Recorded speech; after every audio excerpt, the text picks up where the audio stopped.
On everyone. So I had this question get asked, so I wanted to record a quick video so everyone could get my answer. So how do you use AI in your approach? So specifically for B2B lead gen, number one way I use AI is learning about ICPs. And I'll describe exactly what I mean by that. So let's say you're working with a company that is targeting like banking and finance. The way that you're going to target that sort of audience isn't going to be exactly the same as you would target what's another industry example, like manufacturing, for example, right? Like the things that people care about in manufacturing is not the same thing as the people working in banking and finance, for obvious reasons. So if I've never made a campaign, or I've never spoken, or I don't know anyone who works in banking and finance, I don't know what their pain points are. That's number one. So number one way, in my opinion, to use AI in B2B lead gen is to find the pain points of the ICPs you're going to go after. So what does that mean exactly? You need to know their pain, stresses, anxieties. You need to know what will help them get promoted. You need to know what will make them get fired. You need to know where the industry is going in general. And then one of my favorite ways to use AI nowadays in outreach is that, here, let me take a step back, actually.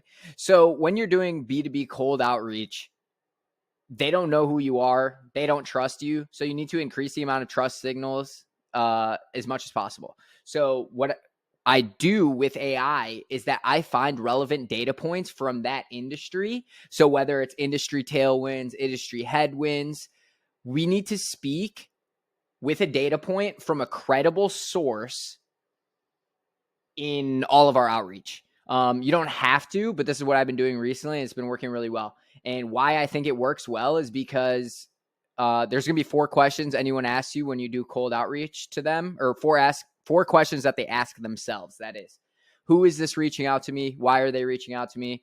Do I have the problem that they claim that they could solve? And do I believe they could actually solve that problem? So for number one, who is this reaching out to me? You should explain yourself / who you are / what your business is / what your experience is, whatever. So who you are, obviously they're not going to reply if you're like a stranger or nobody. You don't include your name. You don't include like a website, whatever. They're just going to think you're scamming them. So who are you? You need to answer that. Why are you reaching out to them specifically? This is where AI comes in. If you're reaching out to CMOs, what they care about is more about managing teams and doing strategy and hitting goals based around that, versus a VP versus an individual contributor versus a manager. You know what I'm saying? So like your messaging should not be the same for all levels of like management levels. And then also the pain, stresses, anxieties, what they're looking for, what they want out of their careers is going to be different by industry and also by job title. So there's a lot that goes into it. And if you don't know what this specific audience does, if you don't know what their pain, stresses, anxieties, fears are, then use AI to help you find it, right? So I really love using ChatGPT. And then I take a really general approach in the sense that, okay, if we're going to stick with banking and finance, how has banking and finance changed in the last 2 years, right? You need to be able to come to that prospect, to that client, whoever, and showcase that you're a credible source of information and you know about them and their situation. If you've never talked to, don't know anything about banking, finance, whatever, and you're doing cold outbound to that audience, number one, I would ask you, why are you doing cold outbound to that audience? Like if you don't know anything about them. But at the end of the day, I think AI is best used for market research to find all of those things that I mentioned. And then what's great about it is that you can use AI to help you write out sequences, value props, angles, whatever. And I always stress this when I'm working with my copywriter. I say, hey, write out every single angle, idea, whatever that you have. Because just because you think something may or may not work, just because the client thinks something may or may not work, you don't know for sure until you actually test it. So why I like cold email is because you could cost effectively test so many different angles, so many different audiences. And what's the alternative, right? Let's say you make a bunch of paid ads and you test a bunch of angles. You're literally burning money to test stuff. And obviously you need to test stuff in paid ads. You need to test stuff in marketing. That's literally the entirety of the business, or the, like, not business, but you know what I'm saying? Like, marketing in general is literally all about testing. Anyone who tells you this will do this or this will do that is just full of it and or lying, because the market's continually evolving and changing. I'm not saying that these like gurus or whoever mentors that you look up to are wrong. I'm just saying they come with the prediction of what they think will happen, but they don't actually know until the test happens. And anyone who tells you exactly what's going to happen doesn't really have the data to back it up, and they're probably talking out of their ass. So, to wrap it up, how do you use AI in your approach? Number one is market research, especially if it's a new audience I've never done outreach to before. I need to know who they are, what they struggle with, what's important to them, what's important to the company, what's important for them to get promoted, what their career goals are. Do they want to work more? Do they want to work less? Are they managing teams? Are they an individual contributor? All of these things have to go into it, and you're not going to be able to speak to them on a person-to-person level if you don't know what their day-to-day looks like. So number one use case for AI and B2B outreach, in my opinion, is market research, because the market research gives you all the information you need to speak confidently and with credibility to that audience.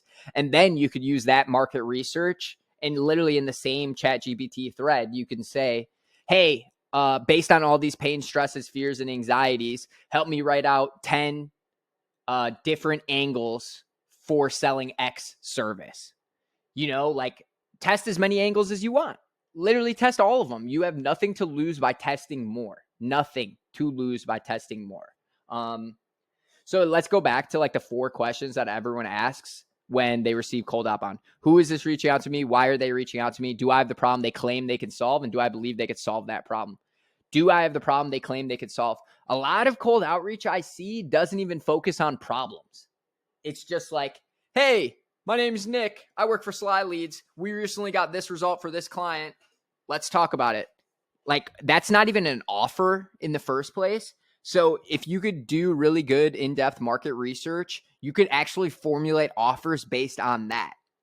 So instead of selling B2B lead gen, you can say, hey, I was on your site. I looked at your case studies. If we could help you get another 2 or 3 clients like case study company, would it make sense to talk?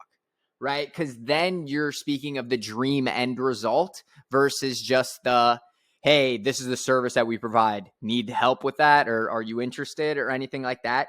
The key to all cold outreach, the key to all sales, in my opinion, is empathy, listening, and understanding. You need to know what the other person wants or needs. If they aren't open to telling you, that means that they don't trust you. At the end of the day, that's all that it means. So that gets to question number 4 that people ask themselves when they receive cold outreach. Do I believe they could actually solve that problem? So obviously case studies and the way you speak about the industry either increase or decrease your credibility. So if you have a really slamming case study with a client that's exactly the same as this prospect, obviously you need to share that information. If you don't have a case study company of the same industry, number one, I'd ask, why are you targeting that industry?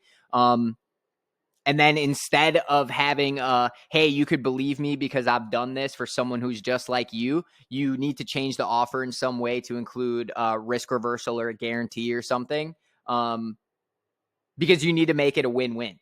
Like, if they don't trust you, they're not going to buy from you. They're not going to spend a lot of money with you.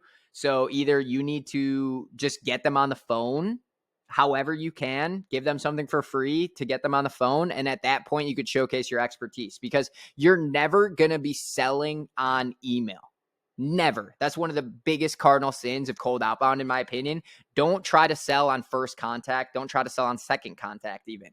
You should be reaching out to these prospects, and they should be curious about what you do based on the approach that you showed them, right? Like, at the end of the day, all sales is showing someone a solution to a problem they didn't know existed.